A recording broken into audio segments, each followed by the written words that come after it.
ये तमाम जो भी कुछ बंटवारा हुआ, Jawaharlal Nehru is responsible, not Jinnah. ये जीते जी कहने की हिम्मत नहीं थी, क्योंकि सत्ता में बैठ करके अपना एजेंडा लागू करना था। उस एजेंडे के कारण आज बाबर महान है, अकबर महान है, औरंगजेब महान है, लेकिन महाराणा प्रताप कहां गायब है, यह किसी को नहीं पता। उसी इतिहास में छत्रपति शिवाजी एक माउंटेन का चूहा है। उसी इतिहास के अंदर वीर सावरकर ने चिट्ठी लिखी थी, माफी मांगी थी। उसी इतिहास के अंदर सुभाष चंद्र बोस का वो डॉक्यूमेंट अब मंजर हो चुका है। पूरी दुनिया ने देखा कि किसके साइन हैं, जिस पे ये लिखा हुआ है कि सुभाष चंद्र बोस जिंदा या मुर्दा मिलेगा तो हम उसको ब्रिटिश सरकार को सौंप देंगे। उसी डॉक्यूमेंट में लिखा हुआ है Subhash Chandra Bose is a war criminal. दूसरा झूठ हमने बोला, हिंदू मुस्लिम भाई भाई, ये यही हो रहा है, कहीं नहीं हो रहा। भाई का फंडा क्लियर है, भाई कतई कंफ्यूज नहीं है। कंफ्यूज आप हैं। आपको अच्छा लगता है क्योंकि आपको सरवाइव करना है। आप अपने मन की बात 1000 साल के बाद सुन पा रहे हैं। इससे पहले आप अपने मन की बात कहते ही नहीं थे, मन में ही चली जाती थी। लिहाजा हमारे यहां हुआ ये कि जो हिंदू मुस्लिम भाई भाई की बात हुई, कैसे हिंदू मुस्लिम भाई भाई थे। मेरे पुरखे इस देश की आजादी के लिए लड़े, आजादी मिलने के पास आए, नजदीक आए, आजादी मिलती नजर आई। तो आप मुझे बताइए फिर 1946 में क्या हुआ था बंगाल में? 1946 के अंदर कासिम रिजवी ने क्या किया था हैदराबाद में? और क्या एक ही दिन में यह हो गया था? उनको जरूरत थी,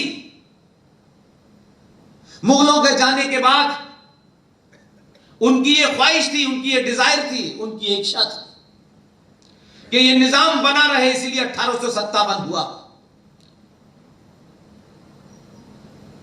इसीलिए ये नारे गढ़े गए।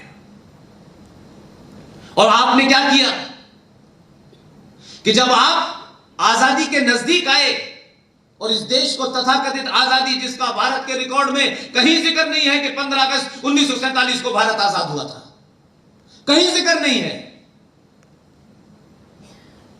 और एक किताब है keeping the crown, keeping the joy in the crown, the great betrayal of British to India, written by Walter Reid. उस किताब के अंदर ये सारी बातें लिखी हुई हैं कि भारत के नेताओं को इतनी जल्दी थी ट्रांसफर ऑफ पावर की कि माउंटबेटन ने अपने दोस्त को बुलाया, जिनको रेड क्लिफ के नाम से यह देश जानता है। वॉल्टर रीड ने इस किताब में उनका पूरा वर्णन छापा है। यह किताब मार्केट में अवेलेबल है। माउंटबेटन ने, नेहरू की इच्छा उनकी मजबूरी थी, नेहरू की इच्छाओं को पूरा करना उनकी मजबूरी थी, घरवाली उनके साथ नहीं थी। उस कारण उन्होंने अपने दोस्त को, जो हाई स्कूल में माउंटबेटन का दोस्त था, रेड क्लिफ, उनसे कहा कि आप हिंदुस्तान आ जाएं, भारत के बंटवारे का आपको लाइन ड्रॉ करना है। रेड क्लिफ ने उस किताब में पूरी बात लिखी है। यह काम कम से कम 3 साल में होगा। उसमें कह रहे हैं माउंटबेटन, किसी भी कीमत पे पहुंचना है तुम्हें और 3 महीने में पूरा कर देना है।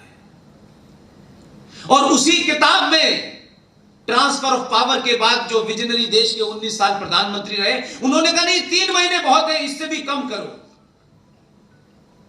रेड क्लिफ कहीं गए नहीं, दिल्ली में भारत का नक्शा लिया और उस पर एक लाइन ड्रॉ कर दी उन्होंने, और यह कहा कि मुझे इतिहास माफ नहीं करेगा। उन्होंने 15 अगस्त और 14 अगस्त का इंतजार नहीं किया, उससे पहले अपने मुल्क चले गए।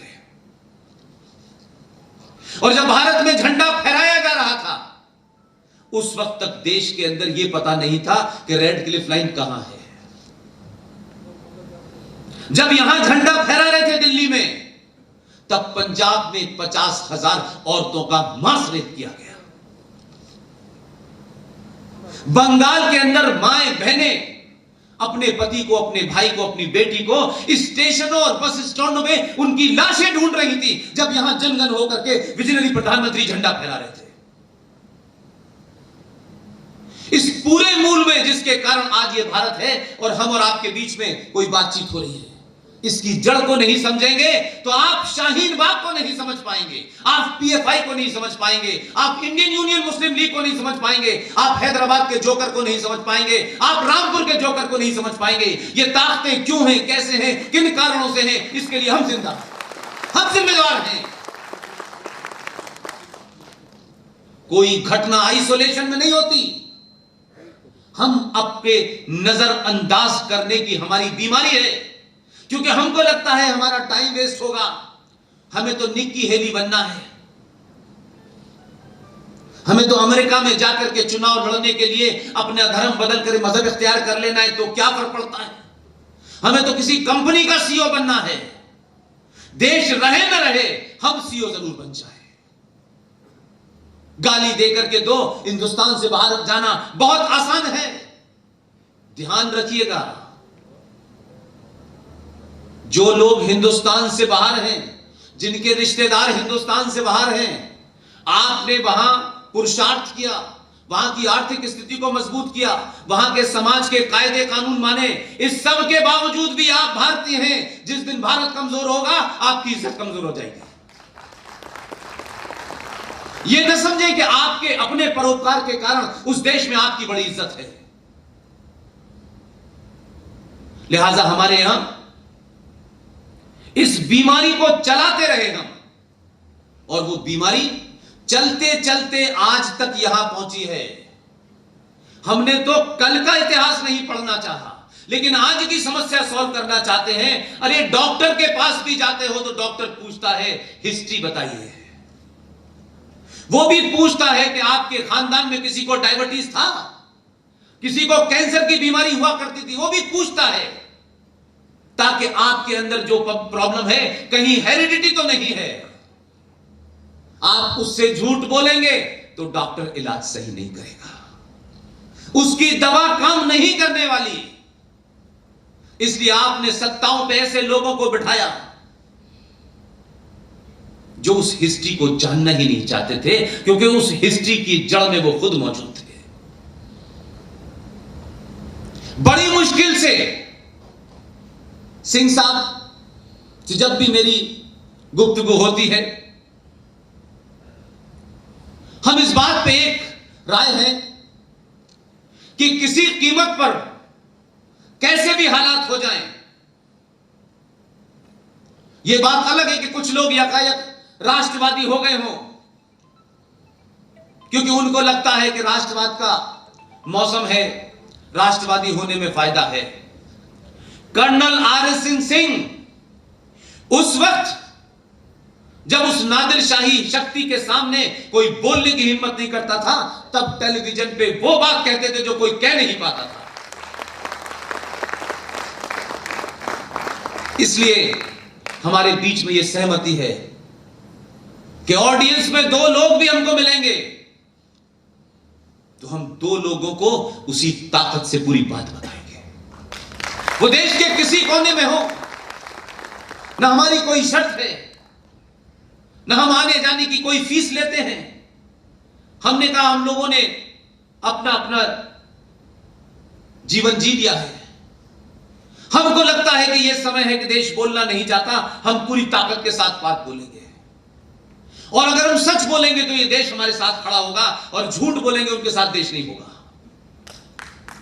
यही कारण है कि विशाखापट्टनम में आप जिस जगह बैठे हुए हैं, न मैं आपकी जबान जानता, न मैं आपके खान पान को ज्यादा जानता, मेरी भाषा कितनी आपकी समझ में आ रही है या नहीं आ रही है, लेकिन मेरे भाव आपकी समझ में आ रहे हैं।